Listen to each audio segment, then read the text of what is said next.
ఓయ్ గడిచిన 10 ఏళ్లలో 93,000 స్కూళ్ళు గవర్నమెంట్ స్కూళ్ళు మూతపడ్డాయి. 42,000 స్కూళ్ళు కొత్త స్కూళ్ళు ప్రైవేట్ స్కూళ్ళు ఓపెన్ అయ్యాయి. ప్రజెంట్ ఉన్న స్కూళ్ళల్లో గవర్నమెంట్ స్కూళ్ళల్లో 50% వరకు సైన్స్ ల్యాబ్స్ లేవు. 98,000 స్కూళ్ళల్లో మన ఇండియాలో ఆడపిల్లలకు కావచ్చు, మగపిల్లలకు కావచ్చు టాయిలెట్స్ లేవు. ఒకసారి కామెంట్ చేయండి. మీ ఊర్లో గవర్నమెంట్ స్కూల్ ఉంటే ఆ గవర్నమెంట్ స్కూల్‌లో టాయిలెట్స్ ఉన్నాయా? ఉంటే పని చేస్తున్నాయా అని చెప్పేసి.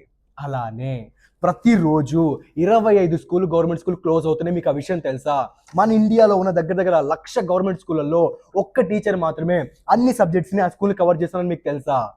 1,00,000 స్కూళ్ళల్లో గడిచిన 3 ఏళ్లలో ప్రతి ఒక్క సంవత్సరం కూడా నీట్ క్వశ్చన్ పేపర్ లీక్ అవుతోంది. ఎందుకు? హ్మ్. దీని గురించి మాట్లాడుతుంటే ఎలా ఉందంటే లోపల అలా ఉంది బ్రో. లిటరల్లీ అంటే. దీనికి సంబంధించిన ఫుల్ వీడియో నేను చేశాను అనమాట. మీరు చూడాలనుకుంటే గనుక పార్ట్స్‌గా డివైడ్ చేసి చెప్తున్నా. మన పేజ్‌ని ఇప్పుడే ఫాలో అయిపోండి. మీ ఫ్రెండ్స్ అందరికి ఫార్వర్డ్ చేయండి. దీని గురించి తెలుసుకోమని చెప్పేసి. Have a great day. నమస్తే.